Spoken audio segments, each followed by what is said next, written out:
politiques d'insertion ou d'intégration, il faut le reconnaître, elles sont largement nationales. Et elles ont vocation à le rester parce qu'il y a des modèles, des identités différentes dans nos différents pays. En France, on a un modèle d'intégration forte, exigeante, là où d'autres pays font des choix de modèles plus communautaristes qui ne sont pas le nôtre. Donc je crois qu'il faut aussi reconnaître que chaque pays doit garder là-dessus un modèle assez spécifique. Il faut aussi reconnaître que l'immigration, et notamment l'arrivée de réfugiés, qui sont des gens qui ont tout quitté pour des raisons politiques, pour fuir la guerre, qui ont risqué leur vie pour venir en Europe et dans nos pays, peuvent être une chance si on organise bien ces politiques. On l'a d'ailleurs vu l'an dernier en Suède ou en Allemagne, il y a eu des difficultés, mais il y a eu aussi un apport, notamment économique, à ces sociétés.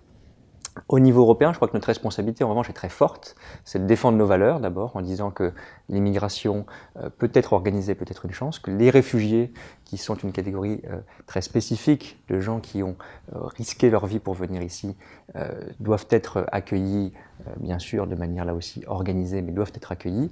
Et la gestion de nos frontières, la gestion de la politique migratoire est un défi qu'on doit relever ensemble au niveau européen. C'est ce qu'Emmanuel Macron a défendu quand il s'est exprimé sur la politique que la chancelière allemande a menée, non pas pour dire qu'il fallait être ouvert systématiquement sans aucune limite, mais pour dire que dans les valeurs européennes, il y avait l'accueil des réfugiés et que ces valeurs, elles devaient être défendues.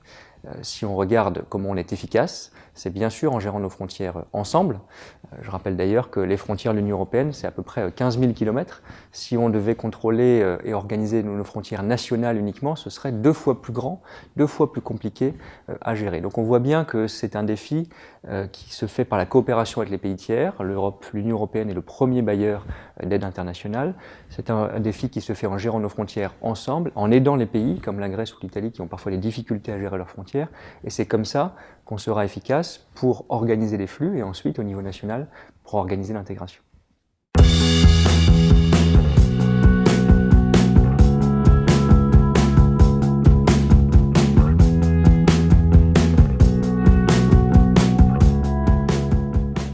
L'Europe de la défense, contrairement à ce qu'on dit parfois, ce n'est pas la négation de l'OTAN ou la sortie de l'OTAN, c'est le cadre de l'OTAN qui doit rester le nôtre.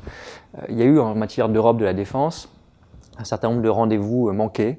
On a parfois, au moment de la réunification allemande, au début des années 2000, quand les interventions en ex-Yougoslavie notamment s'étaient développées, on a manqué le coche de l'Europe de la défense. Aujourd'hui, on a un nouveau rendez-vous possible parce que la prise de conscience collective qu'il faut travailler ensemble davantage en matière de défense progresse, notamment en Allemagne, qui augmente fortement son effort de défense. On a ce nouveau rendez-vous qu'il ne faut pas manquer une autre fois. C'est pourquoi Emmanuel Macron a fait de cet axe, la défense en Europe, une grande priorité de son programme, parce qu'on a là une opportunité d'avancer ensemble. Comment le faire ? Il y a une proposition concrète qui est aujourd'hui sur la table, qui est donc réaliste et qu'il faut encourager, c'est un fonds européen de défense. Un fonds européen de défense qui doit permettre de travailler ensemble pour développer nos capacités militaires, par exemple un drone européen, parce qu'il ne faut pas être dépendant de l'extérieur et notamment des États-Unis sur des sujets stratégiques. Travailler ensemble aussi sur nos efforts de recherche, développement, technologie militaire commune, et ça on doit le faire, on peut le faire au niveau européen, et dès les premiers mois, les premières semaines de son arrivée au pouvoir, si Emmanuel Macron est élu président de la République, il prendra des initiatives en matière de défense de cette nature-là. Il faut aussi pouvoir travailler ensemble, identifier ensemble les menaces, les priorités, et c'est les raisons pour lesquelles Emmanuel Macron a aussi défendu l'idée dans son programme d'un quartier général européen en matière de défense et d'un conseil de sécurité européen qui permettrait de réunir les militaires, les spécialistes du renseignement, les diplomates pour travailler ensemble sur l'analyse de nos priorités stratégiques, de nos menaces communes. La base de cette Europe de la défense, c'est d'abord la défense dans chacun des pays européens. Et donc comprendre que chacun doit faire un effort en matière de dépenses militaires. La France prend ses responsabilités aujourd'hui.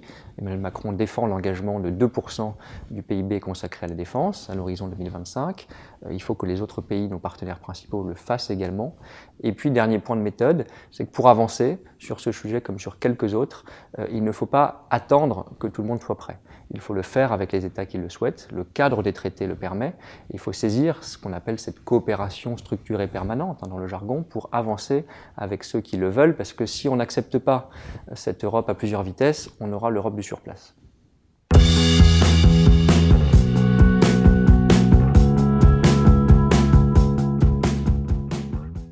L'indépendance de la Banque centrale, il ne faut pas la remettre en cause.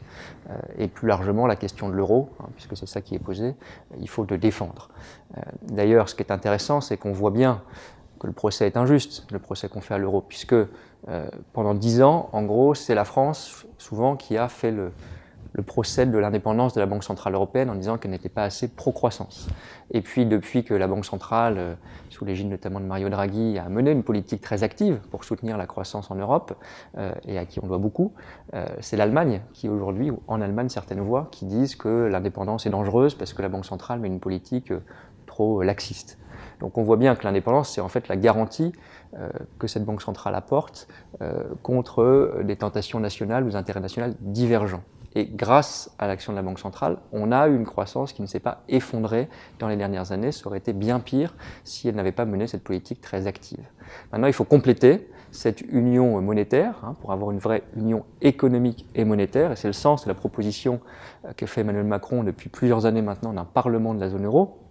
En fait, d'abord d'un budget de la zone euro. Un budget de la zone euro pour investir ensemble, avoir un outil de solidarité entre les États de la zone euro et un outil de réponse aux crises, parce qu'on l'a vu lors de la crise financière ou de la crise des dettes dans les dernières années, nous n'avons pas eu un instrument de réaction très rapide qui aurait permis d'endiguer la crise beaucoup plus vite. Donc il faut ce budget, et dès lors qu'on a un budget pour la zone euro, il faut un contrôle démocratique, bien sûr, que doit assurer ce Parlement de la zone euro, qui est un Parlement, dans la proposition d'Emmanuel Macron, composé des députés européens, c'est très important, car il ne s'agit pas de détricoter cet esprit européen, des députés européens issus des États membres de la zone euro, les 19 aujourd'hui, et puis pour mettre en œuvre au quotidien ce budget de la zone euro, ses dépenses d'investissement, ses dépenses de solidarité, il faut une personne en charge, et c'est l'idée d'un ministre de l'économie et des finances, chaque terme compte, parce que c'est la croissance et le budget qui doit mettre en œuvre ce budget sous le contrôle du Parlement de la zone euro.